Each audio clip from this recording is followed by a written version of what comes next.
Welcome to our YouTube channel NM classes. तो कल का वीडियो हम लोग कार्बोहाइड्रेट फैट तक पढ़ के छोड़े थे। आज इस वीडियो में उसको आगे करते हुए प्रोटीन को डिटेल में पढ़ेंगे और समझेंगे। आप लोग इसको नोट्स बनाते चलिएगा। चलिए शुरू करते हैं।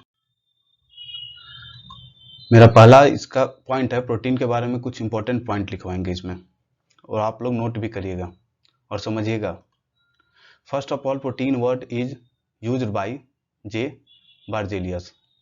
मतलब सबसे पहले प्रोटीन वर्ड का यूज एक वैज्ञानिक ने किया था जिनका नाम जे बार्जेलियस था। उन वैज्ञानिक का नाम क्या था? जे बार्जेलियस। ये रहा इनका नाम।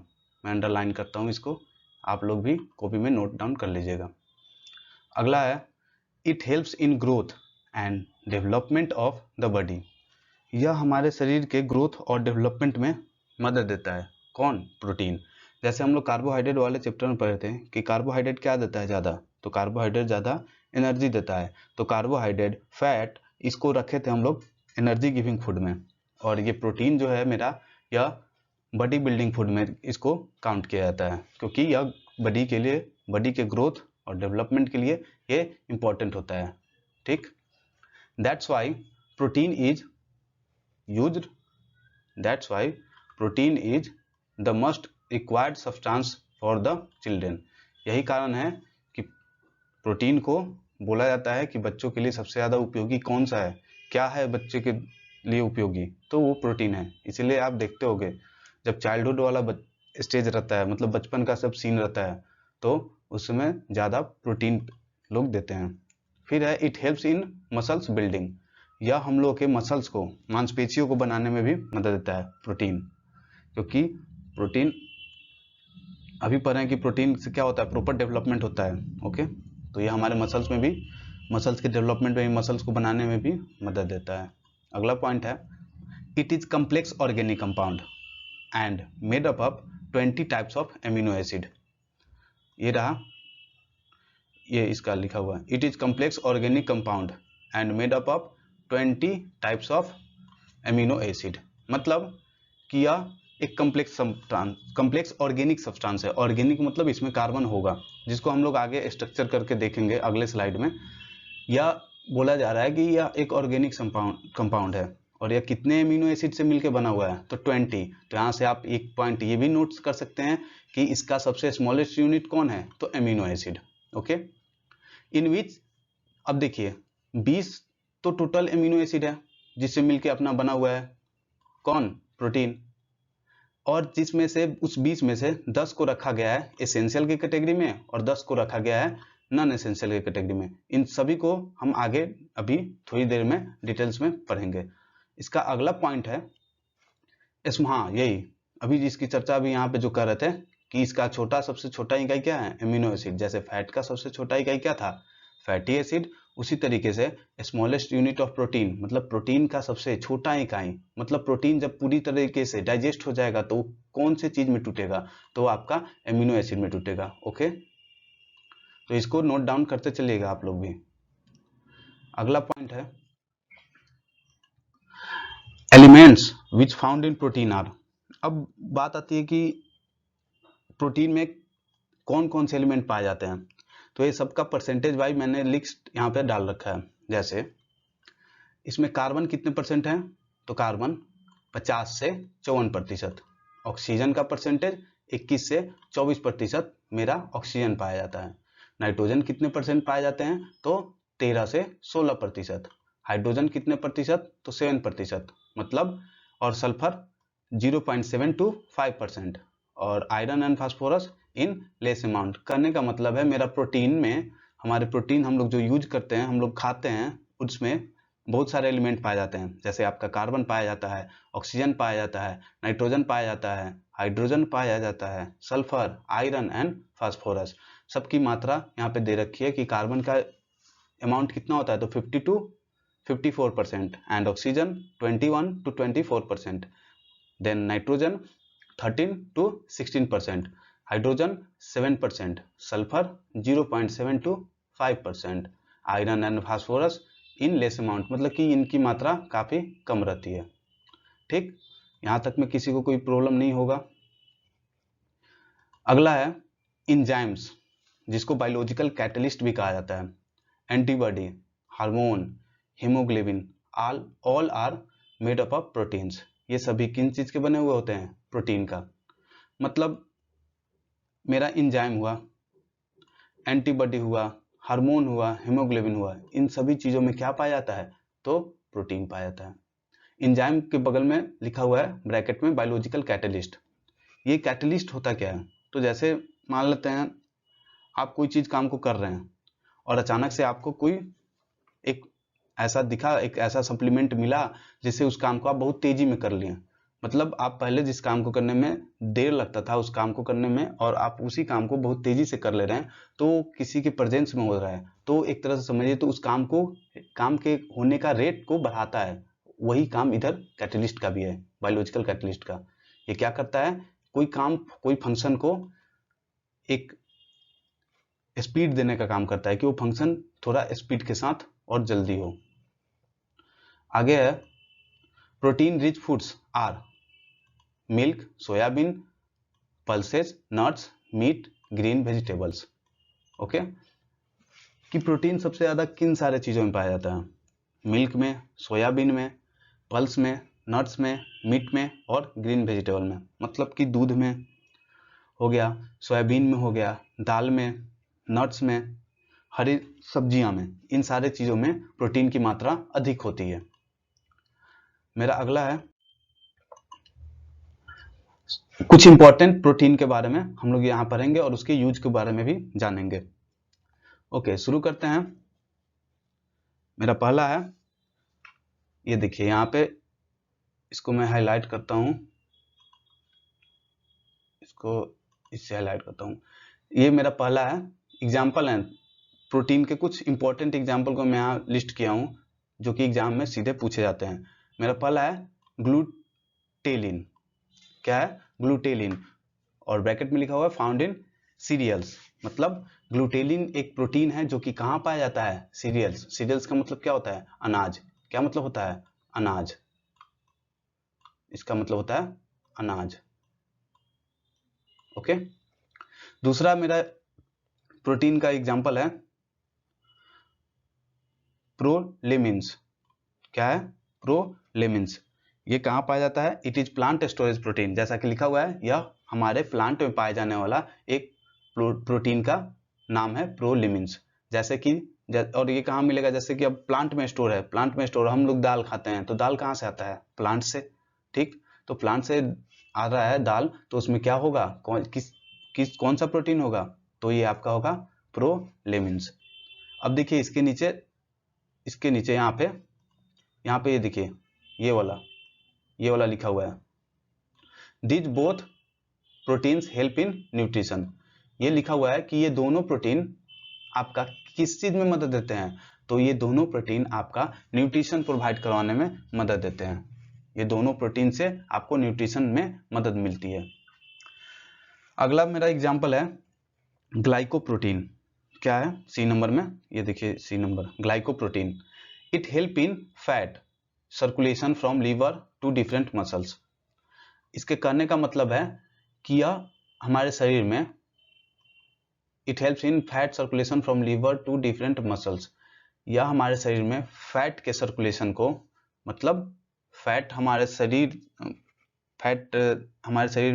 के, कल हम लोग पढ़े थे कि फैट कहाँ पाया जाता है? तो फैट पाया जाता है एडिपोज टिश्यू में।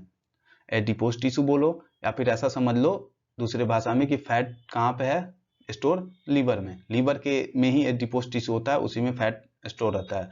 तो लीवर से जो फैट का सर्कुलेशन होता है डिफरेंट मसल्स के पास, इसको कौन सा प्रोटीन रेगुलेट करता है? तो इसको ये रहा ग्लाइकोप्रोटीन, यही हेल्प करता है।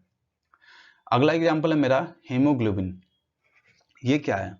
तो इट इज ए प्रोटीन, यह एक प्रकार का प्रोटीन है। Okay, which is made of iron. जो किस चीज का बना है? हीमोग्लोबिन में आपको आगे डिटेल में पढ़िएगा, सर्कुलेटरी सिस्टम हम लोग डालेंगे तो उसमें ब्लड को डिटेल से पढ़ेंगे और उसमें हम लोग जानेंगे कि ब्लड में क्या क्या पाया जाता है, वहाँ पे हीमोग्लोबिन आएगा और हीमोग्लोबिन के अंदर क्या होता है। ये अभी यहाँ पे जान जाइए कि हीमोग्लोबिन के अंदर, हीमोग्लोबिन क्या है? एक प्रकार का प्रोटीन है। और इसके अंदर में यह किस चीज़ का बना हुआ होता है, तो यह बना होता है आयरन का। फिर है it provides red colour to RBC. हाँ, जैसे हम लोग बोले तो सर्कुलेटरी सिस्टम में हम लोग ब्लड के बारे में पढ़ेंगे, ब्लड में क्या पाया जाता है, RBC, WBC, platelets, plasma, haemoglobin. अब ये हीमोग्लोबिन कहाँ होगा, तो ये हीमोग्लोबिन आरबीसी में पाया जाता है। और आरबीसी का जो रेड कलर होता है वो किसके कारण होता है, वो यही आपसे कोई सवाल करेगा कि आपका ब्लड कैसा है, तो आपका ब्लड तो काला है नहीं, आपका ब्लड क्या है, आपका ब्लड रेड है। तो रेड है तो कोई कारण होगा क्या, तो हाँ, हमारे आरबीसी में हीमोग्लोबिन पाया जाता है जो कि हमारे ब्लड को, खून को एक लाल रंग देने का काम करता है। इसको दूसरी भाषा में बोल सकते हैं, जैसे पेड़ में एक ग्रीन कलर का पिगमेंट होता है जिसको क्या नाम देते हैं, क्लोरोफिल। उसी तरीके से हमारे शरीर में ब्लड के अंदर जो आरबीसी पाया जाता है उसमें रेड कलर का एक पिगमेंट होता है, उसी को क्या बोलते हैं, हीमोग्लोबिन बोलते हैं, हीमोग्लोबिन बोलते हैं। ओके, फिर लिखा हुआ है these both are circulatory protein. जैसा कि अभी नाम से ही, अभी ऊपर इसके काम से ही ये देखने को मिला कि यह जो है ग्लाइकोप्रोटीन फैट के सर्कुलेशन में, हीमोग्लोबिन ब्लड में पाया जाता है, मतलब कि ये हमारा सर्कुलेटरी प्रोटीन के कैटेगरी में आता है। अगला एग्जांपल है मेरा ई नंबर, लिम्फोसाइट। लिम्फोसाइट क्या है, तो लिम्फोसाइट जैसे कि आरबीसी में था वो हीमोग्लोबिन था, लिम्फोसाइट कहाँ होता है, तो ऐसा समझिए डब्ल्यूबीसी में।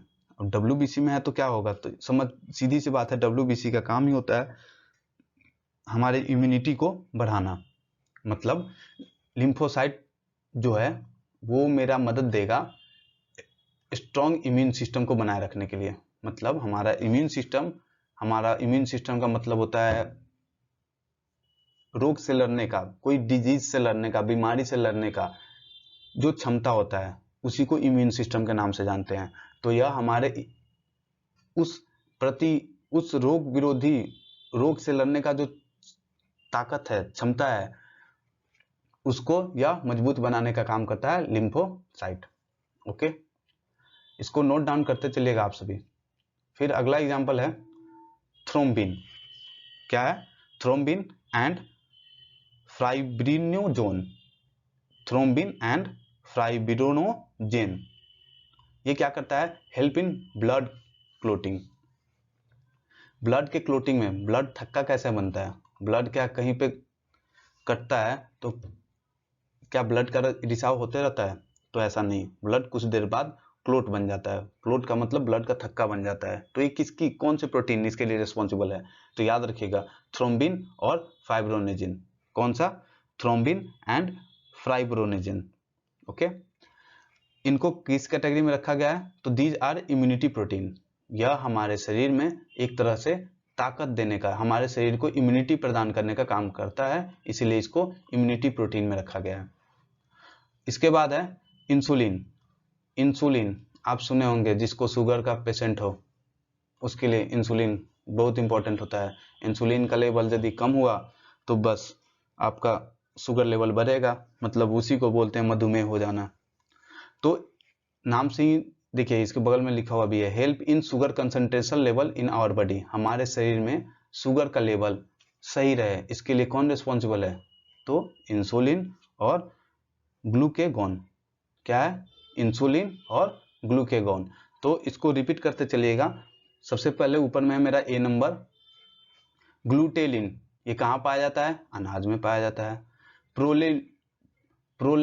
प्रोलिलिम्स ये कहाँ पाया जाता है, तो ये एक प्लांट में पाया जाने वाला प्रोटीन है। और ये कैसे मिलेगा, जैसे हम लोग दाल खाते हैं तो इस रूप में हम लोग को मिल जाता है। मतलब ये दोनों हमको न्यूट्रिशन प्रदान करने का काम करते हैं, इसीलिए हम इन दोनों को रखे हुए हैं न्यूट्रिशन प्रोवाइडिंग प्रोटीन के रूप में। सी नंबर में था ग्लाइकोप्रोटीन, जो कि क्या करता है, लीवर से जो फैट का सर्कुलेशन होता है डिफरेंट मसल्स के पास, उसमें यह मदद देता है। हीमोग्लोबिन था, यह क्या करता है, तो यह आरबीसी में पाए जाने वाला एक रेड कलर का पिगमेंट है जो कि हमारे ब्लड को लाल रंग देता है, और यह बना हुआ होता है आयरन का, इसमें आयरन पाया जाता है। तो इन दोनों को ग्लाइकोप्रोटीन और हीमोग्लोबिन को रखेंगे हम सर्कुलेटरी प्रोटीन में। फिर था लिम्फोसाइट्स एंड थ्रोम्बिन एंड फिब्रोनोजेन, इसको रखे थे इम्यूनिटी प्रोटीन के रूप में। क्यों? क्योंकि ये लिम्फोसाइट क्या है, तो हमारी इम्यूनिटी को बढ़ाता है, और थ्रोम्बिन और फिब्रोनोजेन ये क्या करता है, तो ये ब्लड के क्लोटिंग में, ब्लड के थक्का बनने में हमको मदद देता है। ठीक है, उसके बाद क्या था, जी नंबर में, जी नंबर वाले एग्जाम्पल में इंसुलिन एंड ग्लाइकेगोन, मतलब यह हमारे शरीर में इंसुलिन, याद रखिएगा सीधी सी भाषा में, इंसुलिन सही है आपका, आपके शरीर में इंसुलिन की मात्रा सही है तो आपका शुगर लेवल सही रहेगा, अदरवाइज इंसुलिन घटा तो शुगर लेवल बढ़ेगा। ओके, फिर है अगले एग्जाम्पल में थायरोक्सिन, ये क्या करता है, help in growth of our body. याद रखिएगा हमारे बॉडी के ग्रोथ में रिस्पॉन्सिबल देने वाला प्रोटीन कौन है, थायरोक्सिन है। कौन है, थायरोक्सिन।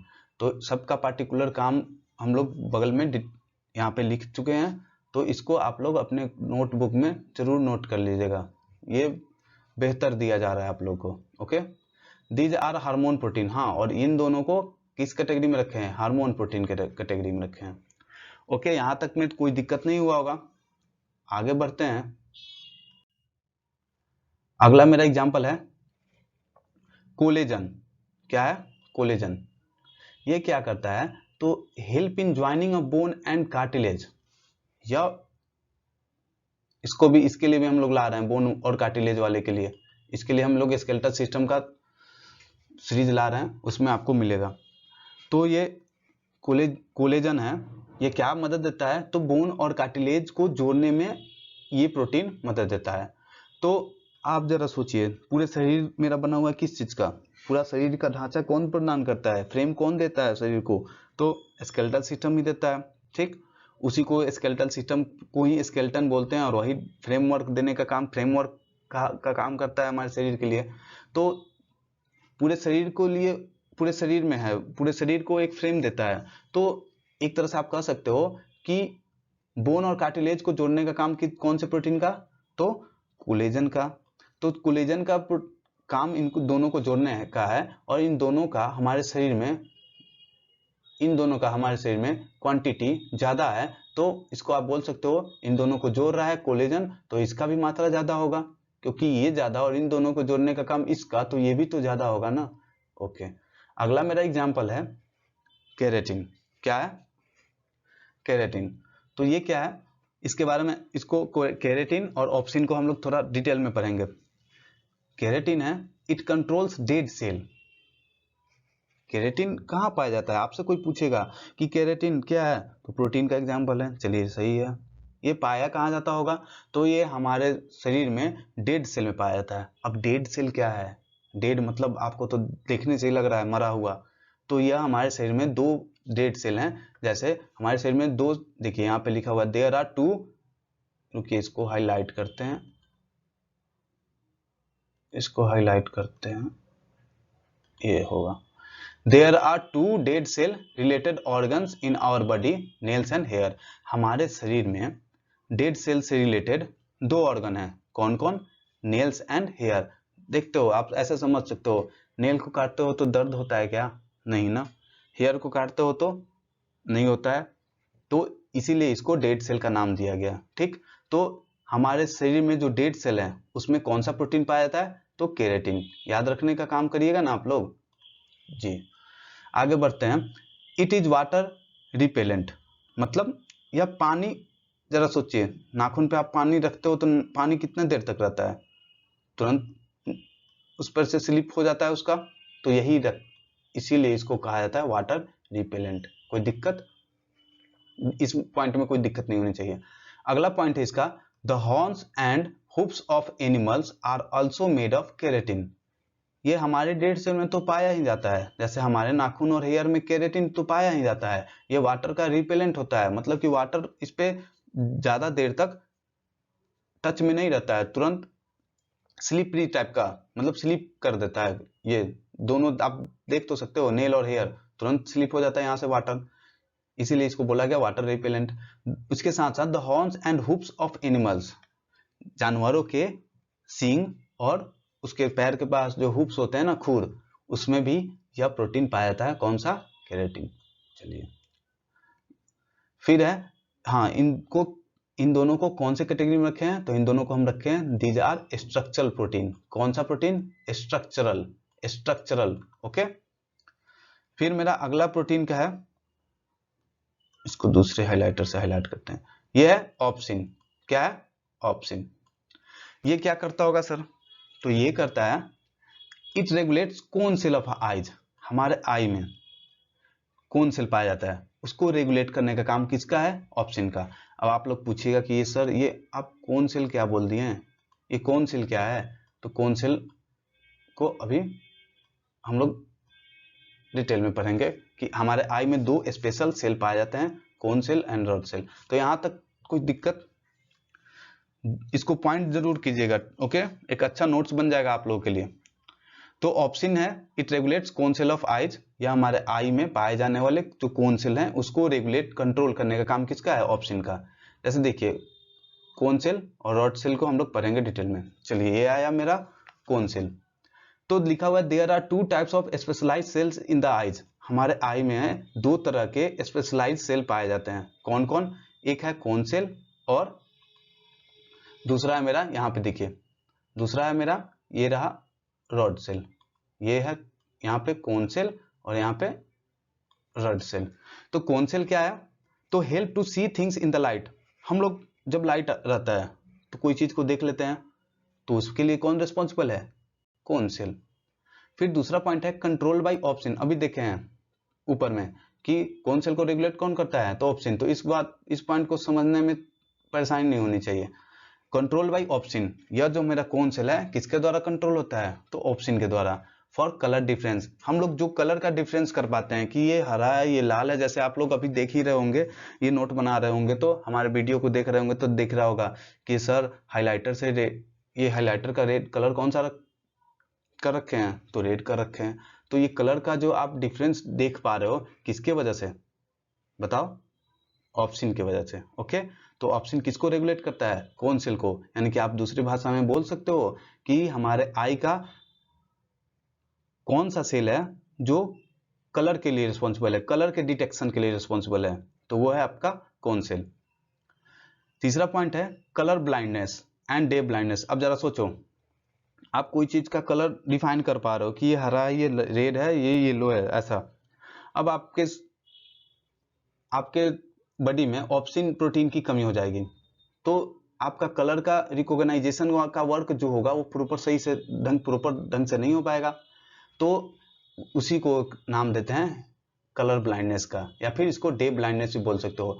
मतलब कि ये डे ब्लाइंडनेस हो गया आपको, मतलब आप कलर को सही से डिटेक्ट नहीं कर पा रहे हो। क्यों नहीं कर पा रहे हो? क्योंकि जिसके लिए जो कलर को डिटेक्ट के लिए, कलर को पहचानने के लिए जो प्रोटीन आपका रिस्पॉन्सिबल था ऑप्शन, उसी का मात्रा आपका कम है।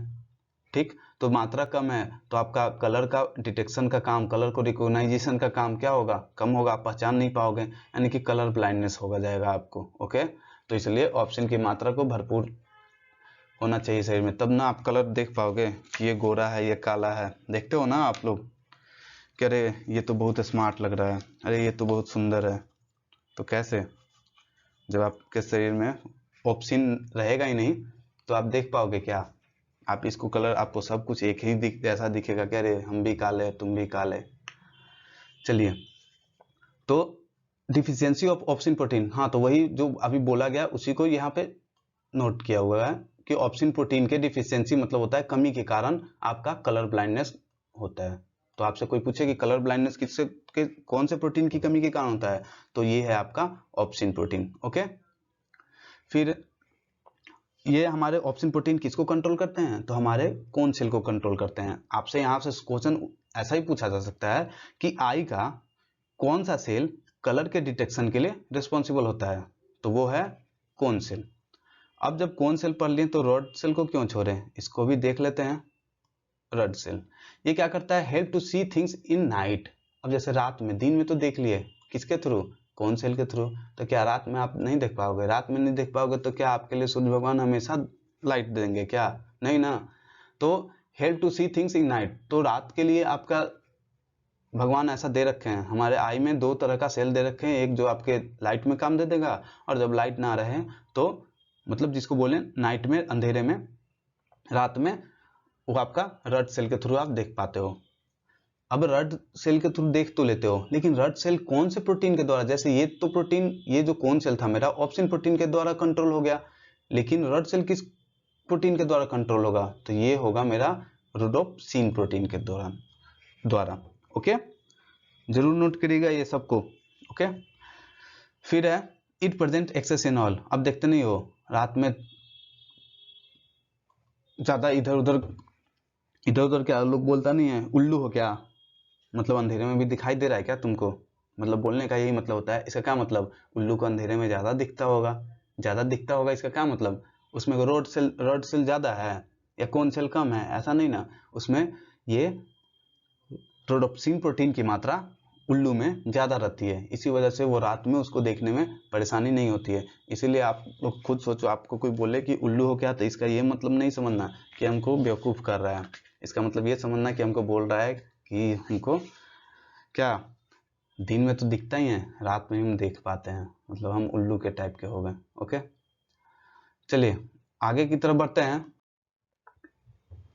हाँ, ये देखिएगा, ये हम लोग शुरुआत वाले सबसे पहले वाले स्लाइड में जब प्रोटीन का इंपॉर्टेंट पॉइंट्स जब नोट कर रहे थे, तो हम लोग लिखे थे कि हमारा जो प्रोटीन है उसका सबसे स्मॉलेस्ट यूनिट कौन है, तो एमिनो एसिड।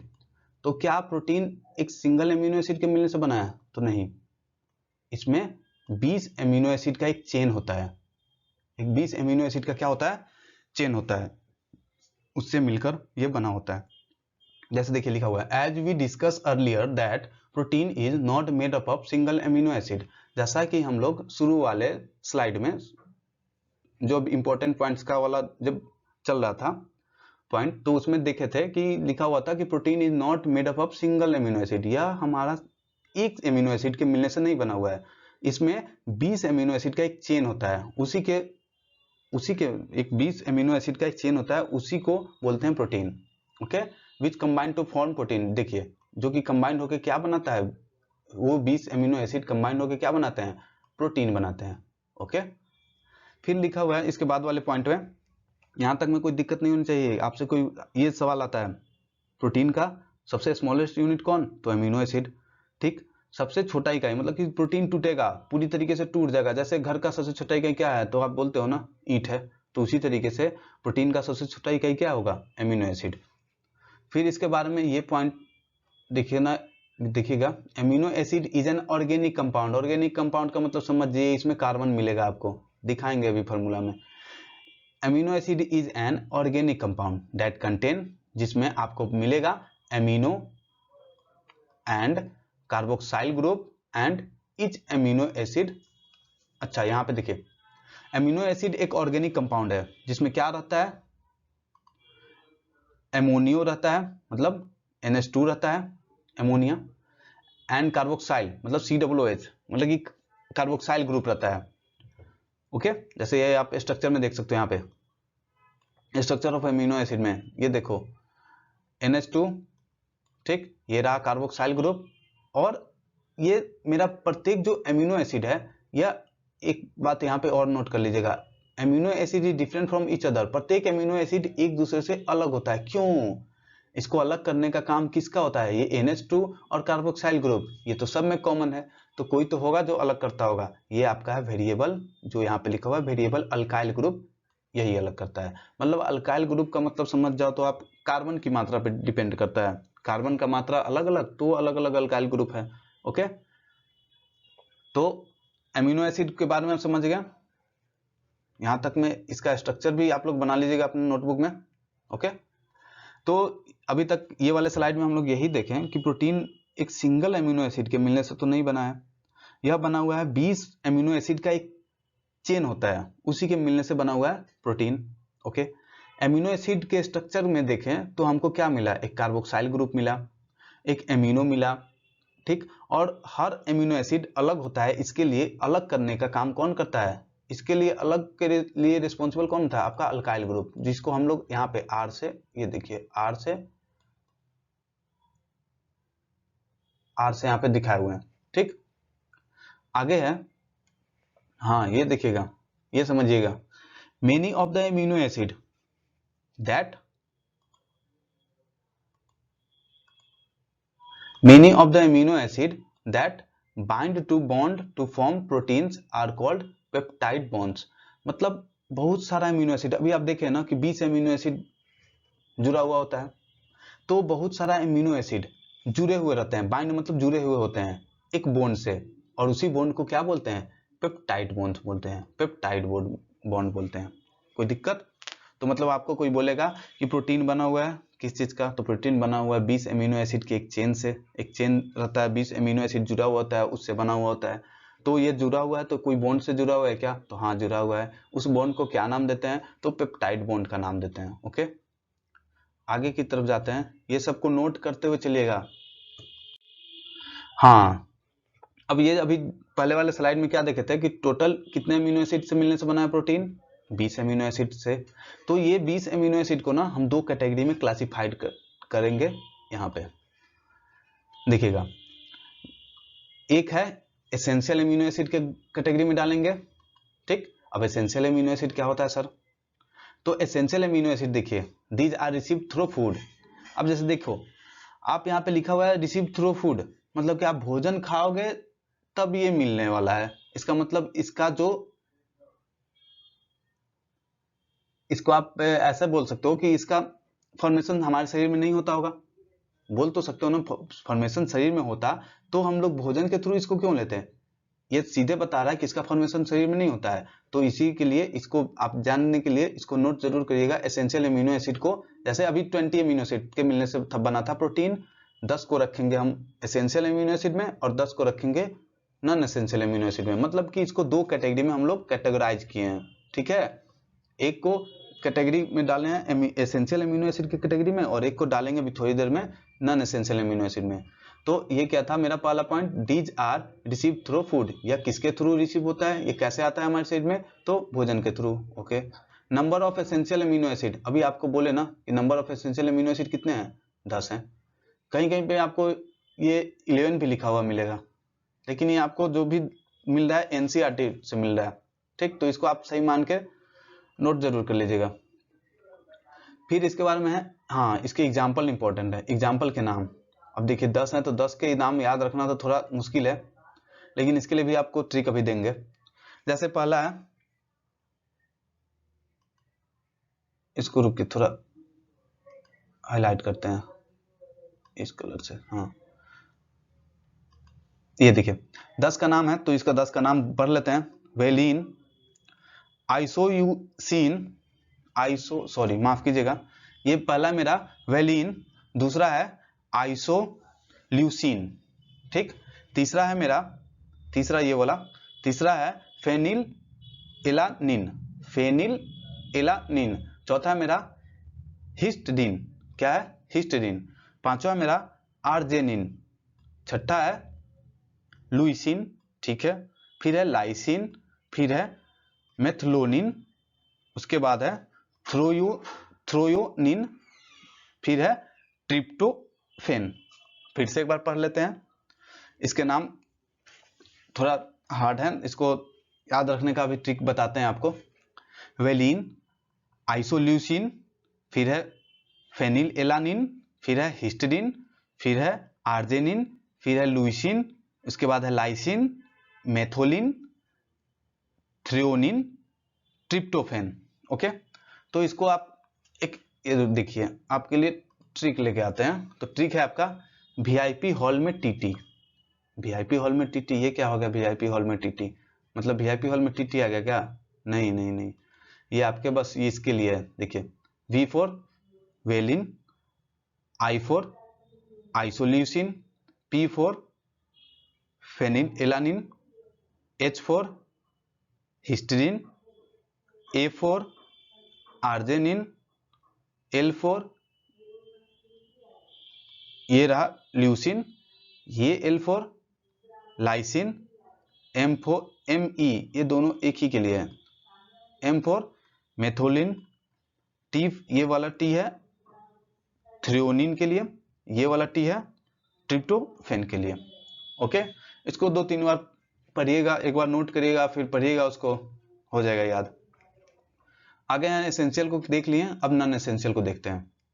ओके, तो मेरा नॉन एसेंशियल का पहला पॉइंट है, ये था क्या, फूड के थ्रू लेते थे इसको। तो इसमें क्या देख रहे हो आप, these are formed in our body, यह हमारे शरीर में, हमारे शरीर के द्वारा ही इस सबको, ये नॉन एसेंशियल एमिनो एसिड को सिंथेसाइज मतलब बना दिया जाता है, किसके द्वारा, लीवर के द्वारा। ओके, अगला पॉइंट है नंबर ऑफ नॉन एसेंशियल। अब जैसे 20 था तो 10 इसका और 10 इसका, मतलब नॉन एसेंशियल एमिनो एसिड कितने हैं, तो 10 है। फिर है इसके एग्जांपल, जैसे इसका एग्जांपल था तो इसके भी एग्जांपल जाहिर सी बात है कि 10 ही होंगे ना। तो इसको भी थोड़ा पढ़ लेते हैं, रिपीट करेंगे तो हो जाएगा, आप लोग भी करिएगा, रिपीट जरूर होगा। ओके, जैसे हाईलाइट करके दिखाते हैं आपको। ये है glycine, alanine, glutamic, okay, aspartic, glutamine, asparagine, proline, serine, cysteine, tyrosine. फिर से एक बार रिपीट करेंगे, glycine, alanine, glutamic, aspartic, glutamine, asparagine, proline, serine, cysteine, tyrosine. इसके लिए भी ट्रिक लाए हैं क्या सर, तो हाँ है, इसके लिए ट्रिक है गा गा गा, PSCT। अब ये PSCT क्या है, तो ऐसे करिए, गा गा गा फूलों सा चेहरा तेरा, है ना गाना, फूलों सा चेहरा तेरा कलियों सी मुस्कान है, तो वही है, गा गा गा फूलों सा चेहरा तेरा। तो इसके ऐसे कैसे होगा जाएगा, तो देखते हैं इसको भी, जब ट्रिक लाए तो उस पर अप्लाई करके दिखाते हैं। ये रहा, जैसे ये देखिए जी, ये वाला जी ग्लाइसिन के लिए, ठीक है, इसके बगल में ए है, ये किसके लिए, एलानिन के लिए, ये जी ग्लूटामिक के लिए, ग्लूटेमिक के लिए, सॉरी माफ कीजिएगा, ग्लूटेमिक के लिए, ये ए एस्पर्टिक के लिए, ये जी ग्लूटामाइन के लिए, ग्लूटामीन के लिए, माफ कीजिएगा यहाँ भी ग्लूटामीन है, हाँ, ये है ए वाला है इसके लिए, एस्पोरजिन के लिए, ये पी है प्रोलिन के लिए, एस है सेरिन के लिए, सी है सिस्टीन के लिए, टी है ट्रायोसिन के लिए, मतलब वही गा गा गा फूलों सा चेहरा तेरा। ठीक, नोट करिएगा ये सबको। ठीक, अगला है, हाँ, इसके अलावा कुछ और इंपॉर्टेंट प्रोटीन है जो सीधे एग्जाम में यहाँ से आते हैं। जैसे ऐसे आता है क्वेश्चन कि ये प्रोटीन कहाँ पाया जाता है, अंडे में कौन सा प्रोटीन पाया जाता है, दूध में कौन सा, हड्डी में कौन सा प्रोटीन पाया जाता है, या फिर ऐसे उल्टा पूछ सकता है, आपको प्रोटीन का नाम दे करके पूछेगा कि ये प्रोटीन निम्न में से किन में पाए जाते हैं। तो उसको थोड़ा देख लेते हैं, हाइलाइटर यूज कर लेते हैं इसके लिए। चलिए, यह है पहला मेरा है ओएसिन, यह है ओएसिन, सॉरी ओएसिन, ओएसिन। ठीक, ये कहाँ पे पाया जाता है, तो हमारे बोन्स में पाया जाता है, कहाँ पे, बोन्स में। फिर है ल्यूकोपिन, ल्यूकोपिन ये कहाँ पाया जाता है, तो टोमेटो मतलब टमाटर में। फिर है एल्ब्यूमिन, एल्ब्यूमिन ये कहाँ पाया जाता है, तो एक अंडे में पाया जाता है। फिर है कैसिन, ये कहाँ पाया जाता है, दूध में पाया जाता है। फिर है जिलेटिन, जिलेटिन क्या है, जिलेटिन, चलिए पूरा हाईलाइट कर दिए। जिलेटिन कहाँ पाया जाता है, मिल्क ऑफ गोट, बकरी के दूध में। ये क्या करता है, आप देखते होंगे कोई ज्यादा बीमार पड़ता है, वीकनेस टाइप जिसको ज्यादा हो जाता है वीकनेस की, तो वो इंक्रीज प्लेटलेट्स, मतलब प्लेटलेट्स को बढ़ाने में। जैसे आपको डेंगू होगा तो डेंगू में क्या है, डेंगू में प्लेटलेट की कमी हो जाती है। अब आप देख रहे हो कि ये प्लेटलेट बढ़ा रहा है, तो आप क्या सस्ता दवा लेने से क्यों परहेज करोगे, मतलब बकरी के दूध तो सस्ता ही होगा ना, आसानी से मिल जाता है गांव में। तो ये क्या है, जिलेटिन, ये कहाँ पाया जाता है, बकरी के दूध में। मतलब याद रखिएगा, आपका प्लेटलेट्स क्या हुआ, कम हुआ, तो आप कहाँ जाओगे, बकरी के पास जाओगे। किसके लिए, किस चीज के लिए जाओगे, दूध के लिए जाओगे। क्यों, क्योंकि वहां पे क्या मिलेगा, जिलेटिन मिलेगा, सॉरी जिलेटिन मिलेगा। फिर है एक्टिन, इसको बोलेंगे एक्टिन और मायोसिन, एक्टिन और मायोसिन, एक्टिन और मायोसिन ये कहाँ पाया जाता है, तो हमारे मसल्स में पाया जाता है। इसको एक बार रिपीट कर लेते हैं। ओएसिन कहाँ पाया जाता है, बोन्स में। ल्यूकोपिन कहाँ पाया जाता है, टोमेटो में। एल्ब्यूमिन कहाँ पाया जाता है, अंडे में। कैसिन कहाँ पाया जाता है? दूध में। जिलेटिन कहाँ पाया जाता है? बकरी के दूध में। ओके, और ये करता क्या है? प्लेटलेट्स को इंक्रीज करता है। एक्टिन और मायोसिन ये कहाँ पाया जाता है? तो हमारे मसल्स में। आगे जाते हैं, शायद ये आखिरी होगा, नहीं अभी और 2 स्लाइड है। हाँ ये देखिए, अब हमारे ब्लड में 3 तरह के इंपॉर्टेंट प्रोटीन पाए जाते हैं। वो कौन कौन है? यह है आपका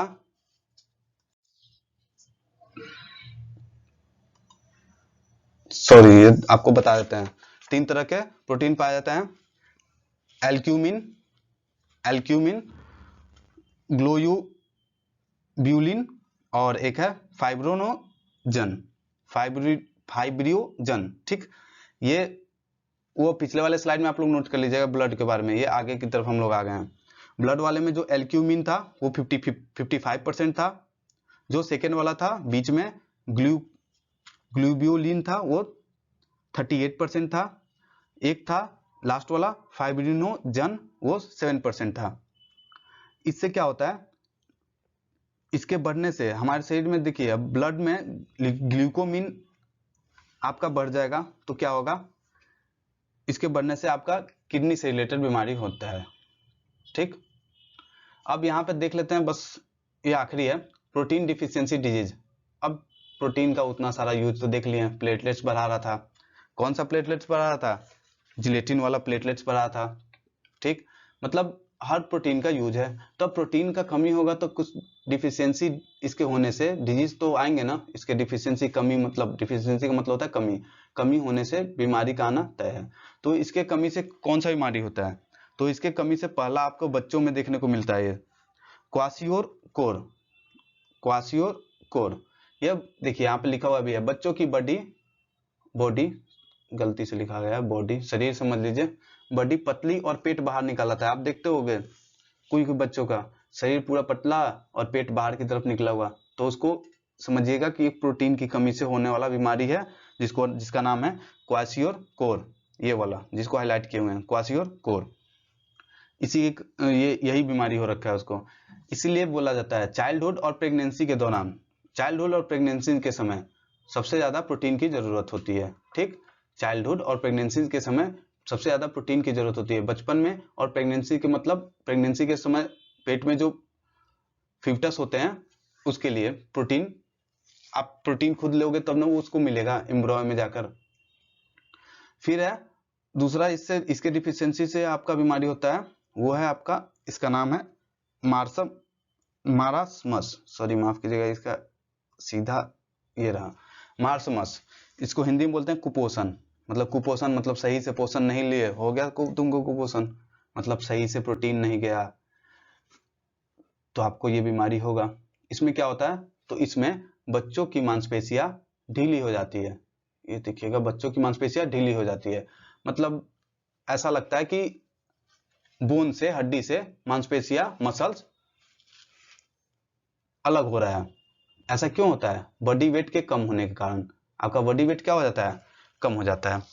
अब एक और बीमारी है इससे होने वाला, जिसका नाम है केकेसिया। ठीक, ये इसमें क्या आता है? हड्डियों में भंगुरता। मतलब कि आप देखते होंगे कोई बच्चों का सीधा से खड़ा नहीं हो पाता है, सीधा से चल नहीं पाता है, पैर मुड़ा हुआ, वही है आपका ये केकेसिया, हड्डियों में भंगुरता। यहां तक में कोई दिक्कत नहीं होना चाहिए। ठीक, इसको नोट जरूर कीजिएगा आप लोग, एक परफेक्ट नोट बनेगा आप लोग के लिए। ओके, अगला जाते हैं। चलिए, ये मेरा आखिरी था। चलिए, तो आपको यदि मेरा ये वीडियो अच्छा लगा हो तो इसे लाइक, शेयर और सब्सक्राइब जरूर करें। धन्यवाद।